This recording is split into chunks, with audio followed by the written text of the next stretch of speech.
Hello guys, current affairs funda में आप सभी का स्वागत है। मैं हूं आपके साथ अभिषेक शर्मा और आज के इस वीडियो सेशन में हम 18 अप्रैल तक के सभी इंपॉर्टेंट करंट अफेयर्स कवर करने वाले हैं। हमेशा की तरह आप इस वीडियो को अंत तक जरूर देखिएगा, आज भी आपको काफ़ी कुछ जानने के लिए मिलेगा।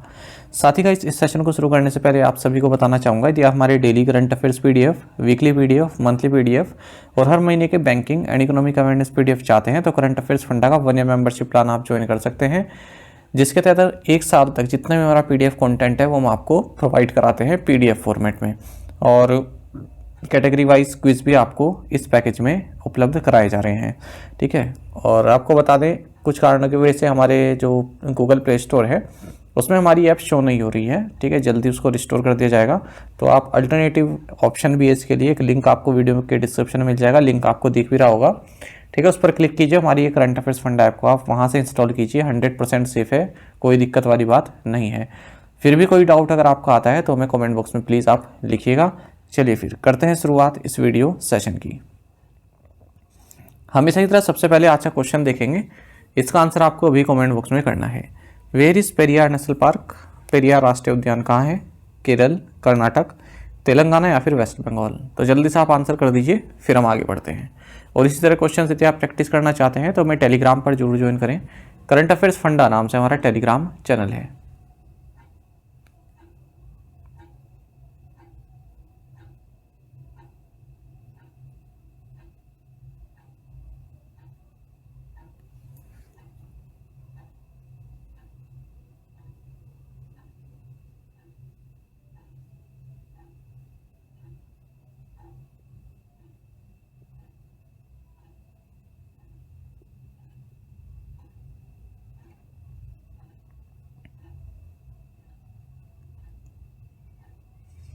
When is the world heritage day celebrated? विश्व विरासत दिवस कब मनाया जाता है? ऑप्शंस आपके सामने है। सही आंसर ऑप्शन सी है, अप्रैल 18। आपको जानना चाहिए कि हर साल 18 अप्रैल को international day for monuments and sites, जिसे वर्ल्ड हेरिटेज डे भी कहते हैं, ये मनाया जाता है हर साल। अभी इसका थीम घोषित नहीं हुआ है जब तक मैं ये बना रहा था क्वेश्चन। ठीक है, अगर इसका थीम कोई घोषित होता है इस साल तो हम उसको असाइनमेंट क्वेश्चन में ऐड कर लेंगे। आपको जानना चाहिए कि international council on monuments and sites, ये पेरिस फ्रांस में लोकेटेड है। अच्छा, अगर हम वर्ल्ड हेरिटेज साइट्स की बात करें तो यूनेस्को द्वारा टैग दिया जाता है, और अप्रैल 2024 तक की अगर हम बात करें, लगभग 168 देशों में 1199 वर्ल्ड हेरिटेज साइट्स हैं। और टॉप पर कौन आता है, किस देश में सबसे ज़्यादा वर्ल्ड हेरिटेज साइट्स हैं? वो है इटली, 59 यहाँ पर यूनेस्को वर्ल्ड हेरिटेज साइट्स हैं। दूसरे नंबर पर चाइना आता है, यहाँ पर 57 है। तीसरे नंबर पर फ्रांस आता है और जर्मनी आता है, 52 यहाँ पर वर्ल्ड हेरिटेज साइट्स हैं। अब अगर अपने भारत की बात करें तो 42 वर्ल्ड हेरिटेज साइट्स हैं भारत में। इनमें से 34 कल्चरल हैं, 7 नेचुरल हैं और 1 कंचनजंगा नेशनल पार्क, ये मिक्स्ड टाइप हेरिटेज साइट है। अगर हम ओवरऑल बात करें तो भारत 6ठे नंबर पर आता है वर्ल्ड हेरिटेज साइट्स की लिस्ट में। और सबसे पहली बार जिन मॉन्यूमेंट्स को वर्ल्ड हेरिटेज साइट्स का दर्जा दिया गया था, ये 1983 में दिया गया था Ajanta caves, Ellora caves, Agra fort and Taj Mahal को। आपको बता दें, जो मोस्ट रिसेंट साइट्स हैं जिन्हें वर्ल्ड हेरिटेज टैग दिया गया है भारत में, वो शांति निकेतन है और सैक्रेड एंसेम्बल्स ऑफ होयसाला से, जिन्हें 2023 में दिया गया। Where was the 5th edition of the India Uzbekistan joint military exercise Dustlik conducted? Bharat Uzbekistan संयुक्त सैन्य अभ्यास दोस्तलिक का 5वां संस्करण कहाँ आयोजित किया गया? ऑप्शंस आपके सामने है। सही आंसर ऑप्शन बी है, तरमीज, उज्बेकिस्तान। देखिए, इंडियन आर्मी कंटिजेंट, इन्होंने हाल ही में India Uzbekistan joint military exercise Dustlik, इसके 5th एडिशन में पार्टिसिपेट किया है। ये एक्सरसाइज तरमीज उज्बेकिस्तान में संपन्न हुई। आपको बता दें, ये जो एक्सरसाइज दोस्तलिक है ये ईयरली इवेंट है, अल्टरनेटिवली होता है, एक बार इंडिया में, एक बार उज्बेकिस्तान में। लास्ट एडिशन पिथौरागढ़ उत्तराखंड में हुआ था फरवरी 2023 में। अगर हम बात करें भारत की ओर से किसने पार्टिसिपेट किया, तो इंडियन आर्मी के 45 पर्सनल, जो कि ज़्यादातर जाट रेजिमेंट से थे, और 15 पर्सनल इंडियन एयरफोर्स से थे, इन्होंने पार्टिसिपेट किया है। What is the rank of Indira Gandhi international airport in the list of the world's busiest airports for 2023? 2023 के लिए दुनिया के सबसे व्यस्त हवाई अड्डों की सूची में इंदिरा गांधी अंतर्राष्ट्रीय हवाई अड्डे की रैंक क्या है? सही आंसर ऑप्शन सी, 10th। आपको जानना चाहिए कि दिल्ली एयरपोर्ट ये वर्ल्ड के टॉप 10 बिजिएस्ट एयरपोर्ट्स की लिस्ट में शामिल है, अगर हम 2023 में बात करें। और इस लिस्ट में टॉप पर है जॉर्जिया यूएसए स्थित हार्ट्सफील्ड जैक्सन अटलांटा इंटरनेशनल एयरपोर्ट। तो अगर हम दिल्ली एयरपोर्ट की बात करें या फिर इंदिरा गांधी इंटरनेशनल एयरपोर्ट की, ये 10वें नंबर पर है। और आपको बता दें दुबई दूसरे नंबर पर है, दुबई एयरपोर्ट। और Dallas fort worth international airport जो कि टेक्सास यूएसए में है, ये 3rd पोजीशन पर है, ऐसा एयरपोर्ट्स काउंसिल इंटरनेशनल वर्ल्ड ने कहा है। टॉप 10 बिजिएस्ट एयरपोर्ट्स में 5 तो यूएसए से ही हैं। 10वें नंबर पर दिल्ली एयरपोर्ट है जिसने कि 2023 में 7.22 करोड़ पैसेंजर्स हैंडल किए। 2022 में हालांकि एयरपोर्ट की रैंक 9th थी। अगर हम इस लिस्ट में और एयरपोर्ट्स की बात करें तो लंदन का हीथ्रो एयरपोर्ट 4थे नंबर पर है, टोक्यो का हैनेडा एयरपोर्ट 5वें पर है, डेनवर इंटरनेशनल एयरपोर्ट 6थे, इस्तानबुल एयरपोर्ट 7वें, लॉस एंजलिस इंटरनेशनल एयरपोर्ट 8वें और शिकागो इंटरनेशनल एयरपोर्ट 9वें नंबर पर है। Which cricket stadium has become the first BCCI accredited venue to install hybrid pitch? Hybrid pitch तकनीक का उपयोग करने वाला भारत का पहला स्टेडियम कौन सा है? सही आंसर ऑप्शन भी है HPCA स्टेडियम। HPCA स्टेडियम यानी कि हिमाचल प्रदेश क्रिकेट एसोसिएशन का जो स्टेडियम है, जिसे जो कि धर्मशाला में है, धर्मशाला स्टेडियम भी हम इसको कहते हैं, ये फर्स्ट BCCI एक्रेडिटेड वेन्यू बन गया है जहां पर हाइब्रिड पिच इंस्टॉल की गई है। और जो भी फ्यूचर इंटरनेशनल या फिर IPL मैचेस होंगे वो इसी ट्रैक पर होंगे। नीदरलैंड बेस्ड SIS ग्रास, ठीक है, ये जो है SIS pitches group of companies का एक पार्ट है। तो इन्होंने ये हाइब्रिड पिच यहाँ पर इंस्टॉल की है धर्मशाला में। हाइब्रिड पिच क्या होती है? जो सरफेस है ना, जो नेचुरल सरफेस है, उसमें कुछ परसेंटेज पॉलीमर फाइबर को भी मिक्स कर देते हैं, ठीक है। तो इससे क्या होता है, ज़्यादा स्ट्रेस सहने की क्षमता बढ़ जाती है, पिच की लाइफ बढ़ जाती है, इवन बाउंस रहती है और ग्राउंड स्टाफ को भी ज़्यादा वर्क नहीं करना पड़ता। जैसे इनिंग एंड हो गई तो ग्राउंड स्टाफ को ज़्यादा वर्क करने की इसमें नीड नहीं है, ठीक है। हालांकि 5% ही केवल पॉलीमर फाइबर इसमें रहता है, नेचुरल पिच जो है बनी रहती है। Who won singles title as 2024 Rolex Monte Carlo Masters? 2024 Rolex Monte Carlo Masters में एकल खिताब किसने जीता? सही आंसर ऑप्शन डी है Stefanos Tsitsipas. 2024 Rolex Monte Carlo Masters ये टेनिस टूर्नामेंट है मेल प्रोफेशनल्स प्लेयर्स का, जो कि क्ले कोर्ट पर खेला गया। 117वां एडिशन था ये इस annual Monte Carlo masters tournament का, फ्रांस में ये हुआ है।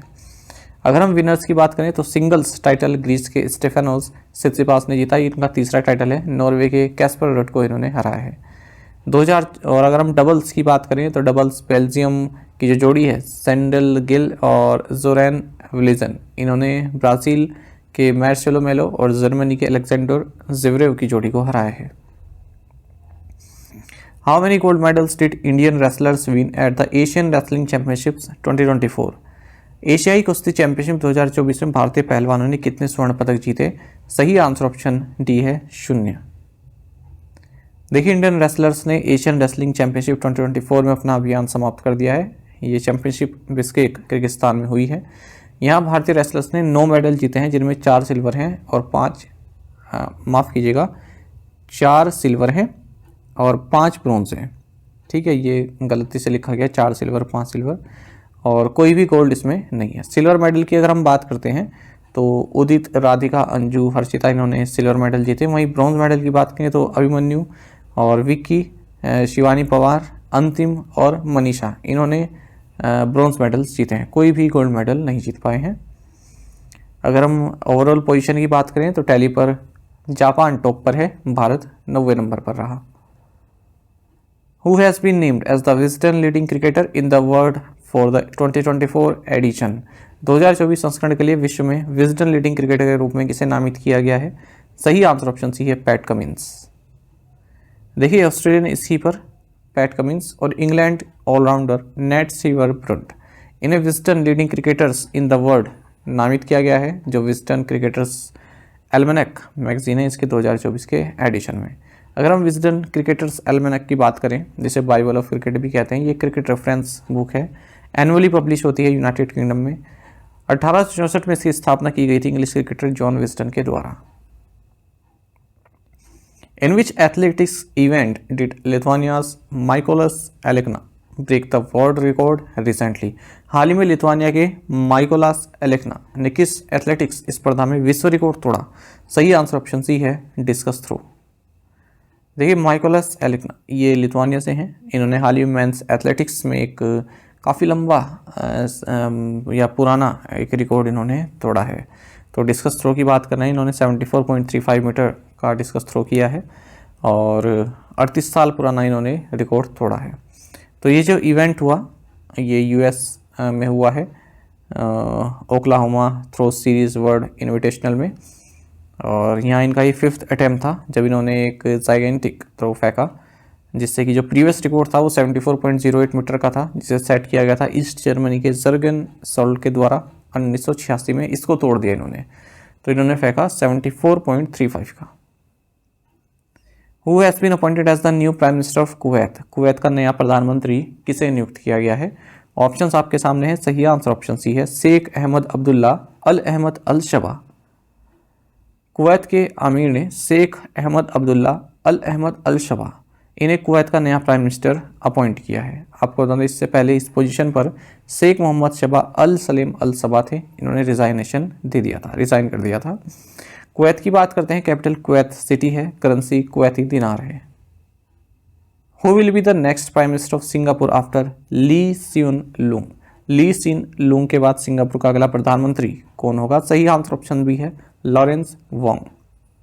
सिंगापुर के प्राइम मिनिस्टर ली सियन लूंग, इन्होंने अनाउंस किया है कि ये अब अपने पद से जो है स्टेप डाउन कर लेंगे या फिर इस्तीफा दे देंगे, और जो रेन है वो किसे हैंड ओवर कर देंगे? अपने सक्सेसर लॉरेंस वोंग को 15 मई को। लूंग की बात अगर हम बात करें तो ये 3rd प्राइम मिनिस्टर हैं सिंगापुर के 2004 से ही। Who has been appointed as the full time chief executive officer of BharatPe? Bharat पे के पूर्णकालिक मुख्य कार्यकारी अधिकारी के रूप में किसे नियुक्त किया गया है? सही आंसर ऑप्शन ए रहेगा, नलिन नेगी। फिनटेक फर्म भारत पे इन्होंने जो इंटरिम सीईओ हैं और चीफ फाइनेंशियल ऑफिसर हैं नलिन नेगी, इन्हें full time chief executive officer बना दिया है। आपको बता दें मिस्टर नेगी अब तक इंटरिम सीईओ के पद पर थे जनवरी 2023 से ही, जब full time CEO Suhail Sameer ने जो है यहाँ से स्टेप डाउन कर दिया था, रिसाइन कर दिया था। Which country is the first to roll out the new MEN5CV vaccine against meningitis? Meningitis के लिए नया MEN5CV टीका पेश करने वाला पहला देश कौन सा है? ऑप्शंस आपके सामने हैं। सही आंसर ऑप्शन सी है, नाइजीरिया। देखिए नाइजीरिया फर्स्ट कंट्री बन गई है पूरे वर्ल्ड में जिसने एक नई highly effective vaccine MEN5CV launch की है मेनिनजाइटिस के अगेंस्ट, और वर्ल्ड हेल्थ ऑर्गेनाइजेशन से ये वैक्सीन अप्रूव है, रिकमेंडेड की गई है। आपको बता दें जो मेनिंगोकोकस बैक्टीरिया है, ठीक है, इसके 5 स्ट्रेन्स के अगेंस्ट प्रोटेक्शन प्रोवाइड कराता है, वो भी सिंगल्स शॉट में। इससे पहले की जो वैक्सीन है वो केवल 1 या 2 स्ट्रेन से जो है प्रिवेंशन देता था। अच्छा, जो 5 स्ट्रेन है A, C, W, Y और X, ठीक है, जो ये मेनिंगोकोकस बैक्टीरिया है, इसके इन 5 स्ट्रेन से ये जो है प्रोटेक्शन देता है, वो भी एक ही शॉट में। आपको बता दें जो मेनिंगाइटिस है ये काफ़ी डेंजरस इन्फ्लेमेशन है जो हमारी मेम्ब्रेन्स है ब्रेन और स्पाइनल कॉर्ड के सराउंडिंग, ठीक है, उनका इन्फ्लेमेशन हो जाता है, और वायरस, बैक्टीरिया, फंगी या फिर पैरासाइट्स किसी भी के कारण हो सकता है, और काफ़ी सीरियस कॉम्प्लिकेशंस हो सकता है। इवन ब्रेन डैमेज हो सकता है, हेयरिंग लॉस हो सकता है, और लर्निंग डिसेबिलिटीज़ भी हो सकती है। नाइजीरिया की बात करें, कैपिटल अबूजा है, करेंसी नाइजीरियन नायरा है। Which Indian state has taken the lead in implementing the centre's green credit programme? केंद्र के ग्रीन क्रेडिट प्रोग्राम को लागू करने में कौन सा भारतीय राज्य अग्रणी है? ऑप्शंस आपके सामने हैं। सही answer option D, Madhya Pradesh है। देखिए मध्य प्रदेश जो है टॉप पर है यदि हम सेंट्रल गवर्नमेंट की जो ग्रीन क्रेडिट प्रोग्राम है इसके तहत जिसने पार्टिसिपेट किया है। मध्य प्रदेश में अब तक 954 हेक्टेयर्स जो डिग्रेडेड फॉरेस्ट हैं, ठीक है, उनको उनके प्लांटेशन के लिए या फिर उनको ग्रीन करने के लिए जो है एप्लीकेशन आ चुकी हैं, ठीक है। उसके बाद फिर तेलंगाना है, फिर छत्तीसगढ़ है, फिर गुजरात है, फिर आसाम है। ग्रीन क्रेडिट प्रोग्राम की बात करें 13 अक्टूबर 2023 को इसको नोटिफाई किया गया था।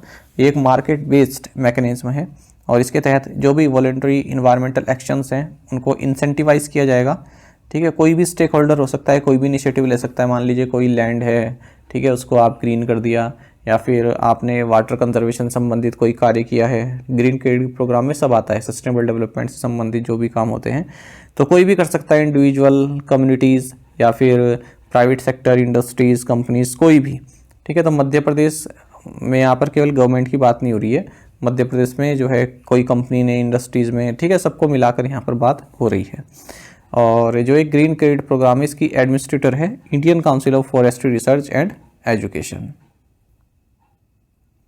What is the name of the Indian Space Research Organization's new innovation in rocket engine technology? Rocket engine प्रौद्योगिकी में भारतीय अंतरिक्ष अनुसंधान संगठन के नए नवाचार का नाम क्या है?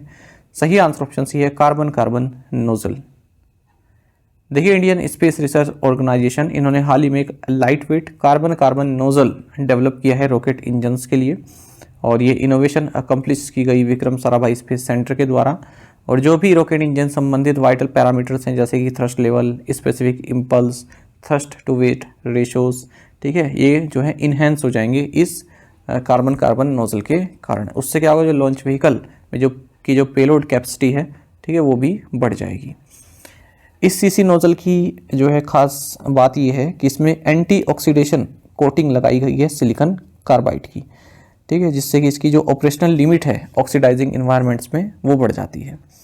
PS4 यानी कि जो 4th स्टेज है पोलर सैटेलाइट लॉन्च व्हीकल की, ठीक है, जिसमें ट्विन इंजन्स हैं और नोजल्स होती है, कोलम्बियम एलॉय की बनी हुई है। तो अब उस कोलम्बियम एलॉय को जो है कार्बन कार्बन जो ये सिलिकॉन कार्बाइड है इससे बदल दिया जा रहा है, ठीक है।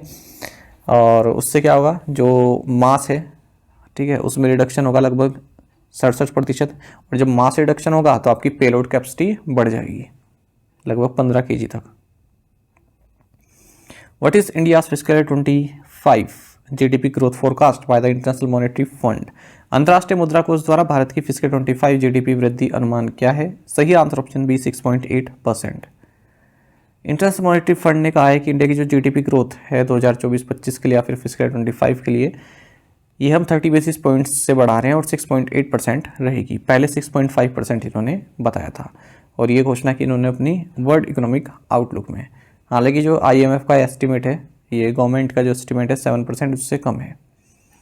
फिस्कल 24 के लिए IMF ने इंडिया की GDP ग्रोथ प्रोजेक्शन है 7.8 बताई थी जनवरी की रिपोर्ट में। और अगर हम फिस्कल 26 के लिए बात करें तो IMF कह रहा है कि भारत जो है 6.5% से ग्रो करेगा। अच्छा, जो नेशनल स्टैटिस्टिकल ऑफिस है इसने बताया है कि 2023-24 में यदि हम फिस्कल ईयर 24 की बात करें 7.6% से भारत ग्रो किया है। और अगर हम फिच या फिर बार्कलेज इनकी बात करें, इन्होंने इंडिया की GDP ग्रोथ प्रोजेक्शन फिस्कल 24 के लिए 7.8% बताई हुई है। इन्फ्लेशन की अगर हम बात करें तो IMF ने कहा है कि इंडिया की जो कंज्यूमर प्राइस इन्फ्लेशन है ये डिक्लाइन होगी फिस्कल 24 में 5.4% से घटकर ये 4.6% हो जाएगी फिस्कल 25 में, और फिस्कल 26 में ये 4.2% हो जाएगी।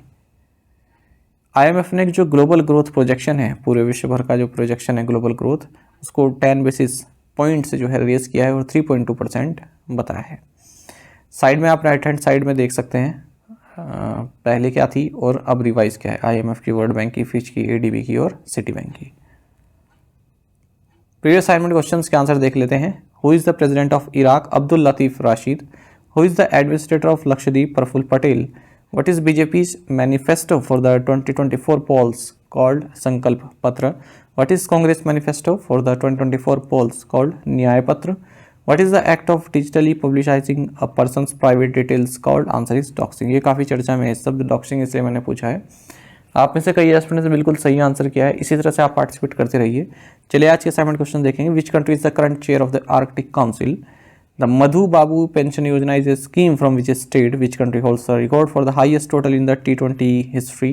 How many Lok Sabha constituencies does the UT of Andaman Nicobar Islands have? Which mathematical identity is used to calculate the total emission level of the greenhouse gas carbon dioxide? इन पांचों questions के answer आपको comment box में देने हैं। यदि आपको ये question का आंसर भी आता है तो भी आप हमें कमेंट बॉक्स में अवश्य दीजिएगा। ज़्यादा से ज़्यादा संख्या में पार्टिसिपेट करने की कोशिश क्या कीजिए, यही आपसे रिक्वेस्ट है। साथ ही करंट अफेयर्स फंडा को आप टेलीग्राम पर भी ज्वाइन कर सकते हैं। यहाँ पर रेगुलर वीडियो अपडेट्स और करंट क्विज हम आप सभी के डालते रहते हैं। साथ ही डिस्कशन ग्रुप में आप किसी भी क्वेश्चन का सॉल्यूशन पा सकते हैं। दोस्तों हमारे करंट अफेयर्स की प्लेलिस्ट दी गई है, इसको आप जरूर देखें। अपने दोस्तों के साथ, फेलो एस्पिरेंट के साथ हमारे करंट अफेयर्स को शेयर जरूर करें। आज का ये सेशन आपको कैसा लगा आप कमेंट बॉक्स में अवश्य बताइएगा। Thank you guys.